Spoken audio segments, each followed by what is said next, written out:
이틀 전에는 한동훈 대표 친한계 의원들과 만찬을 가지더니 어제는 원외 당협위원장과 점심을 함께하는 그런 자리를 가졌습니다. 일단 무슨 얘기를 했는지 한 대표의 이야기를 들어보겠습니다. 여건이 안 좋은 것도 잘 알고 있습니다만 그래도 우리가 더 힘을 내자는 말씀을 드리고 싶습니다. 김건희 여사 이슈에 관한 민심에 관한 얘기들, 그리고 지역당이 어떤 역할을 해야 되고 어떤 모습으로 복원되고 정상화되어야 하는지에 대한 얘기들 등등 여러 논의가 있었습니다. 답이 없는 문제들도 있죠. 지금 현재. 그렇지만 답이 어딘가에 있을 겁니다.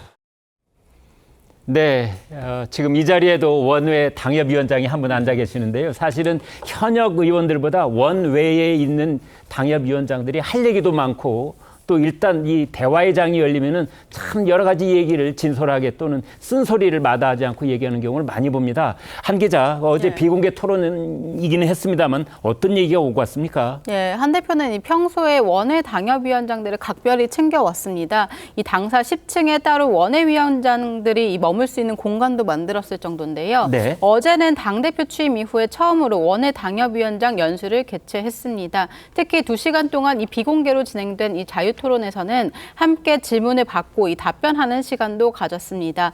이 원외 당협위원장 139명 가운데 여기 계신 이 박용찬 위원장님을 포함해서 90명 정도가 이 참석을 했는데요. 이 복수의 참석자들을 취재해 보니까 비공개 토론 자리에서 꽤 자유롭고 센 발언들도 나왔다고 합니다. 일부 참석자들은 아예 김 여사 리스크를 털고 가야 한다 이렇게 한 대표에게 직접 요청하기도 했습니다. 한 대표는 내가 더 적극적으로 열심히 하겠다, 좀 도와달라, 국민 눈높이에 맞게 해결할 수 있도록 도와달라 이런 취지로 말했다고 하는데요. 특히 이 선택해야 할 때는 선택하겠다 이런 답변도 있었는데 이 답변을 두고도 해석이 나오고 있습니다. 한 대표가 최근에 이 김 여사 특검법에 대한 의견을 내는 과정을 보면요. 이 처음에 의원들이 알아서 판단하실 것 이렇게 말을 했다가 네. 특검 표결이 다가오자 부결 당론을 명확히 밝히기도 했습니다. 어쨌든 이 친한계 내부에서도 계속 김 여사 사과는 필요하다, 제3의 방안도 내야 한다, 이 국감 이후로 여론이 달라질 수 있다 이런 여러 의견이 개진되는 만큼 지금보다 이 대통령실에 김 여사 이슈와 관련해서 더 강하게 목소리를 내겠다는 의지 아니겠느냐 이런 해석이 나오고 있습니다. 네, 박 위원장님, 네. 어제 분위기가 어땠었습니까? 무척 좋았고요. 네. 상당히 유익한 시간이었다. 그렇게 다들 생각하고 있는 것 같고요. 예. 특히 이제 한동훈 대표의 표정, 네. 그리고 발언에서 네. 저희가 개인적으로 느낀 건 무척 고뇌하고 있다. 예. 무척 고심하고 있다라는 그러한 대목을 읽을 수 있었고요. 네. 어제 여러 가지 발언을 언급했습니다. 예. 우선 선택의 시간이 점점 다가오고 있다. 그런 얘기. 무슨 뜻입니까, 그게? 글쎄요, 그걸 제가 뭐 짐작은 할 수 있겠지만 짐작을 한번 얘기해 보시죠. 네. 짐작을 하자면 이제 김건희 여사 특검법이라든지 최상병 특검법 네. 이제 결론을 내려야 될 타이밍이 오지 않았나. 뭐 아니, 이제 그런 얘기. 지금까지도 그 재의결 과정에서 선택을 계속 해 왔잖아요. 그렇죠. 그런데 과거의 선택과는 다른 선택을 해야 되는 시간이 온다. 뭐 이런 뜻입니까? 그렇죠. 이제 굉장히 대통령실에서 원하지 않는 그러한 선택을 할 수도 있지 않겠느냐. 아, 네. 뭐 그런 암시 아닌가 하는 제 개인적인 짐작입니다. 네. 그런데 반면 또 다른 측면에서 굉장히 엄중한, 굉장히 심각한 사안이다. 네. 김건희 여사 특검법 문제는 굉장히 심각한 사안이고 그래서 신중하게 조심스럽게 다뤄야 한다. 그런 발언도 했습니다. 네. 그러니까 현실과 어떤 그 여론 사이에서 네. 본인이 지금 무척 고심하고 있다. 쉽사리 결론을 내리기 어렵다. 아까 그 방송 인터뷰에서도 네. 나오지 않았습니까? 답을 찾아서 나아가겠다. 네. 그러니까 현재 정답을 찾지 못한 겁니다. 네. 이런 상태이기 때문에 한동훈 대표가 마지막에 했던 발언이 저는 뇌리에 아직 남아 있는데요. 네. 지금 상황을 좀 더 지켜보면서 지켜보자 이런 얘기를 했어요. 네. 그러니까 지금 최상병 특검 사안도 마찬가지지만 특히 김건희 여사 여러 가지 제기되고 있는 의혹에 대해서 진행되는 상황 추이를 좀 지켜보자. 무슨 얘기가 나오는가를 보고 대응을 하겠다. 뭐 그런 예, 자세다. 예, 네. 그렇게 굉장히 조심스럽고 신중한 그러한 스탠스를 유지하는 게 지금 주된 기류가 아닌가 저는 그렇게 생각합니다. 한동훈 대표의 저런 말, 그러니까 예. 선택의 시간이 다가오고 있다. 민심을 따를 것이다. 예. 그리고 이제 무슨 얘기가 나오는지를 보고 대응하겠다. 그러한 일련의 발언들을 용산 대통령실은 어떻게 받아들일까요? 글쎄요, 이제 용산 대통령실과 지금 불신의 골이 굉장히 깊은 상태 아닙니까? 네. 그래서 한동훈 대표가 어떤 이야기를 하더라도 아마 고운 시선으로 보고 있지는 않을 터인데 네. 어쨌든 제가 어제 개인적으로 한동훈 대표의 발언을 아주 예의주시하면서 경청했는데 네. 굉장히 복잡다단한 심경을 읽을 수 있었다. 예, 그 말씀을 드리겠습니다. 네. 6일에 있었던 친한계 의원들과의 만찬 자리에서 한 참석자가 20명이 모인 친한계 의원들 50명이 될 때까지 늘려가자 이렇게 제안을 했더니 한동훈 대표가 긍정적으로 화답을 했답니다. 여기에 한 대표의 연이은 회동의 답이 바로 그 부분이 아닌가 싶은데요. 송 국장님 어떻게 보세요? 선택의 시간이 다가온다는 말하고 연관되겠죠. 이렇게 새를 네. 불리는 것이. 예. 저는 이 선택의 시간이 다가온다. 어떤 선택이냐. 이게 용산을 향한 메시지라면 굉장히 저는 우려스러운 상황이라고 봅니다. 우려스러운 예, 상황이다. 선택의 시간이 예. 그렇다면 용산과 각을 세우는 시간. 그리고 가령 예를 들어서 뭐 특검법과 관련해서도 김건희 특검법과 관련해서도 그런 식으로 강범하게 해석이 될 수도 있잖아요. 그러니까 찬성을 하는 순간이 올 수도 있다 이런 뜻입니까?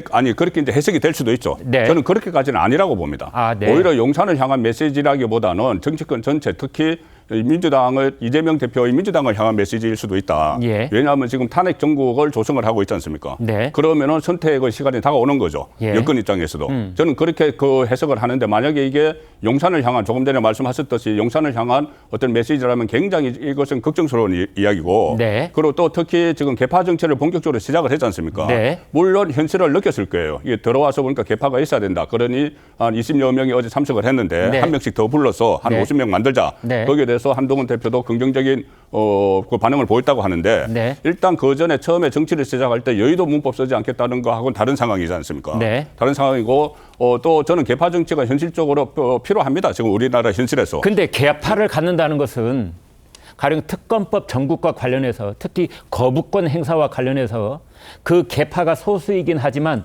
캐스팅 보트를 쥐어보겠다 이런 뜻일 수도 있습니까? 그렇게까지 이제 확대 해석을 하면은 너무 한동훈 대표가 이 범 여건에 어떤 분란을 일으키는 네. 그런 그 전제가 되기 때문에 저는 네. 이제 그런 것보다는 어쨌든 그 당의 결속을 하는데 본인 중심으로 이제 결속을 해야 된다. 네. 나 중심으로 결속을 해야 된다는 그 메시지인 것 같은데 저는 그 충분히 필요한 메시지가 나왔다고 보는데 다만 저는 시점이 안 좋다고 봅니다. 네. 시점이 하나는 지금 그 윤석열 대통령이 해외 순방 중이고 하나는 또 국정감사에 지금 들어갔지 않습니까? 네. 국감에 막 들어갔으면 정책에 집중을 해야 되는데 저렇게 하면은 또 정치 국감으로 되는데 또 어떻게 그 영향을 미칠 수가 있어요. 네. 그리고 또 하나는 사실 지금 그 탄핵 국면이 사실상 시작이 됐습니다.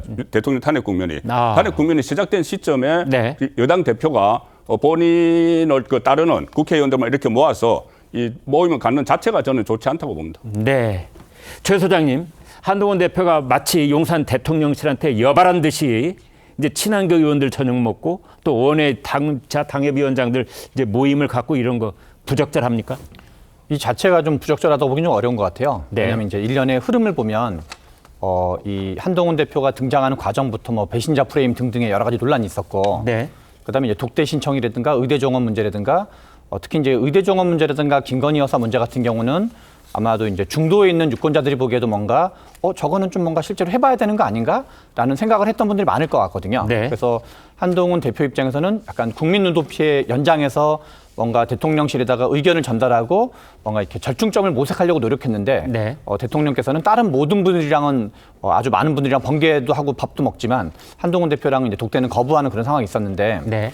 근데 지금 이게 좀 상황을 좀 넓게 보면 아마 한동훈 대표 쪽이나 이 한동훈 대표 함께하는 분들은 약간 이제 지금 윤석열 정부가 지지율이 엄청 낮고 대통령이 네. 지금 역대 87년 민주화 이후에 이 정도 임기를 했는데 윤석열 대통령이 가장 낮은 걸로 나오거든요. 그 여러 가지 데이터상으로 보면. 네. 그래서 이게 초유의 어떤 임기 절반도 안 되는데 레임덕 수준의 지지를 보이고 있기 때문에 그러면 보수 입장에서는 어떤 고민에 빠질 수 있냐면 야 우리 이대로 가면은 다 함께 힘을 모아서 단합하지만 폭망하는 거 아닌가라는 네. 어떤 문제의식을 가질 수가 있거든요. 그래서 그래서 이제 어떤 화합이냐 아니면 이제 국민 눈높이에 의한 정권 재창출이냐 이런 고민을 할 수 있을 거기 때문에 근데 핵심은 결국 역대 대선을 보면 결국 차별화를 어떻게 했냐 안 했냐가 중요한 건데 네. 물론 지금이 그 시점인지 좀 이후에 그 시점인지는 약간 설왕설래가 있는 것 같아요. 네. 그러나 이 국민 눈높이의 지금 핵심 분기점이 하나는 최혜병 특검 문제 또 하나는 김건희 여사 문제를 여권이 어떻게 대응하는지 그래서 제가 보기에는 김건희 여사나 최혜병 문제에 대해서 한동훈 대표 및 친한계라고 불리는 분들이 네. 윤석열 대통령과 뜻을 함께하면 다 같이 인당수에 빠지지 않을까라는 생각이 듭니다. 네. 다 같이 인당수에 빠질 위험까지 있는 것이다. 뭐 이런 말씀을 주셨는데 성춘 의장님, 지금 이제 송 국장께서 한동훈 대표가 뭐 개파의 모임을 가질 필요성은 있겠으나 타이밍이 좋지 않다 이런 말씀을 주셨어요. 어떻게 보십니까?